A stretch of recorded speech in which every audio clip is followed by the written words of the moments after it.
भारत में बौद्ध धर्म के पुनर्जागरण का इतिहास दो परस्पर विरोधी धाराओं के बीच खड़ा हो गया है।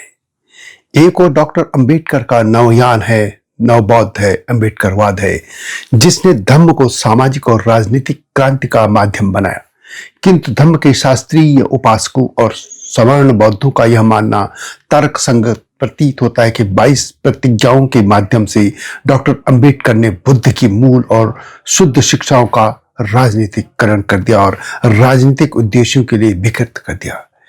इन प्रतिज्ञाओं ने धर्म को हिंदू विरोध के एक संकीर्ण ढांचे में ढाल दिया, जिससे बुद्ध की सार्वभौमिक करुणा उजल हो गई। यह सब मैं इसलिए कह रहा हूं कि एक सवर्ण बौद्ध का मुझे पत्र मिला, उनकी बात हुई और उन्होंने जो कुछ लिखा वही सब मैं इस वीडियो में आपको बताऊंगा।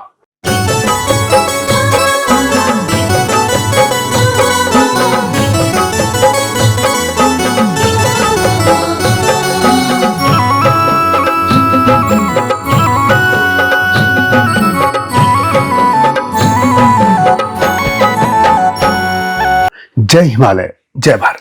संसार भर में हिमालय लोग यूट्यूब चैनल देख रहे हैं, आप सभी का स्वागत है। और मैं हूं भारत की राजधानी नई दिल्ली से डॉक्टर हरीश चंद्र लखेड़ा।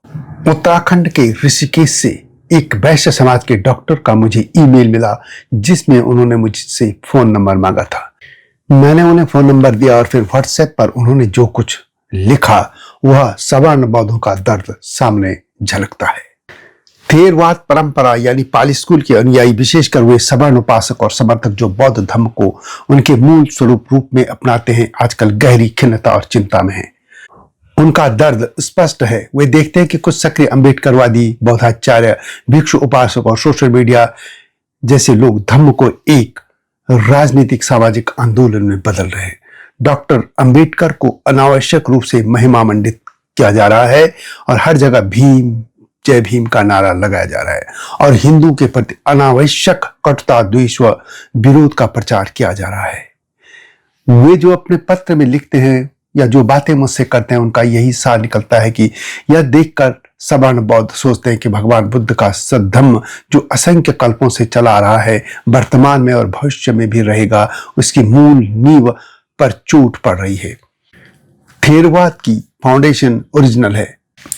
त्रिपिटक, पाली ग्रंथ, सम्यक, संबुद्ध की परिभाषाएं, अरहत, पच्चेक, बुद्ध, बोधिसत्व आदि शब्दों के अर्थ बिल्कुल स्पष्ट और अपरिवर्तनीय हैं।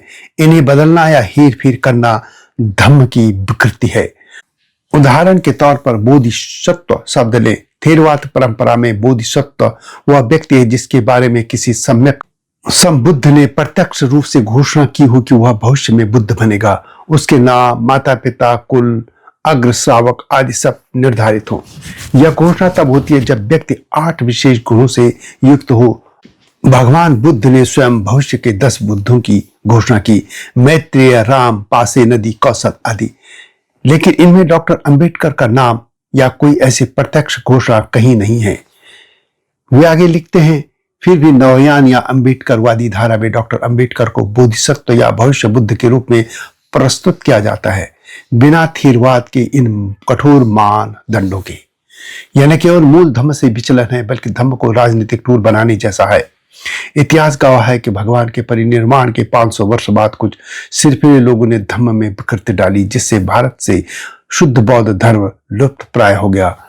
आगे वे लिखते हैं कि पूज्य विपश्यनाचार्य SN गोयनका जी अक्सर यह दोहराते थे, आज वही खतरा फिर मंडरा रहा है। संकीर्णतावादी तत्व धर्म को सामाजिक स्वार्थ, जातिगत राजनीति और हिंदू विरोधी भावना से जोड़ रहे हैं। पहले SN गोयनका के बारे में बता लेते हैं। सत्यनारायण गोयनका का सबसे बड़ा योगदान है कि उन्होंने बुद्ध को पॉलिटिकल टूल बनने से बचा और उन्हें साइंटिस्ट ऑफ माइंड के रूप में प्रतिष्ठित किया। गोयनका ने म्यांमार बर्मा के महान गुरु सियाजी ऊ बा खिन से बुद्ध की वह प्राचीन तकनीक सीखी।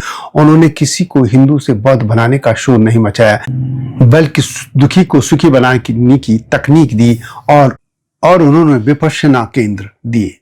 इन केंद्रों में कोई जय भीम का नारा नहीं होता, नहीं किसी धर्म की निंदा होती है। वहां एक ब्राह्मण, एक दलित, एक मुस्लिम और एक विदेशी सब एक साथ बैठकर अपनी सांसों पर पहरा देते हैं। यही बुद्ध का असली संघ है, जहां जाति की गंध तक नहीं होती। थेरवाद भगवान बुद्ध को एक महात्मा के रूप में मानते हैं। वे उनकी भगवान के रूप में पूजा नहीं करते, एक महामानव के रूप में देखते हैं। डॉक्टर अंबेडकर के नवबौद्ध या नवयान के विपरीत एस.एन. गोयनका ने म्यांमार से विपश्यना की प्राचीन और शुद्ध तकनीक को भारत लाकर घर घर पहुंचाया। गोयनका ने बुद्ध को किसी विशेष वर्ग या राजनीतिक दल की संपत्ति बनाने के बजाय एक वैज्ञानिक और कल्याणकारी मार्ग के रूप में प्रस्तुत किया। उन्होंने भारत को उस बुद्ध से परिचित कराया जो सांप्रदायिकता से परे है और जिनका मार्ग केवल चित्त की शुद्धि पर आधारित है। सवर्ण बौद्धों और सच्चे साधकों की यह पीड़ा अत्यंत वाजिब है कि धम्म को राजनीति के भेंट चढ़ने से बचाना अनिवार्य है। दूसरी तरफ नवान या अंबेडकरवादी बौद्ध या नवबौद्ध धारा में डॉक्टर अंबेडकर को बोधिसत्व या भविष्य बुद्ध के रूप में प्रस्तुत किया जाता है। उनका एक ही मुख्य उद्देश्य इस समय दिखता है कि वे हिंदू धर्म के विरोध में खड़े हैं और खासतौर पर ब्राह्मणों के।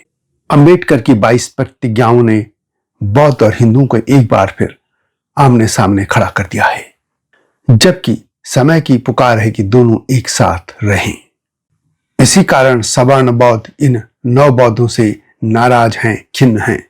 उनका मानना है कि सवर्ण हिंदू जो शुद्ध धर्म की ओर आकर्षित हो सकते थे, तर्क, करुणा, समता, निर्माण के मार्ग से दूर हो रहे हैं। वे सोचते हैं कि अगर बौद्ध बनने का मतलब हर जगह जय भीम चिल्लाना है, हिंदू से द्वेष फैलाना और बुद्ध की मूल शिक्षाओं को राजनीति में घसीटना है, तो हम क्यों चुने?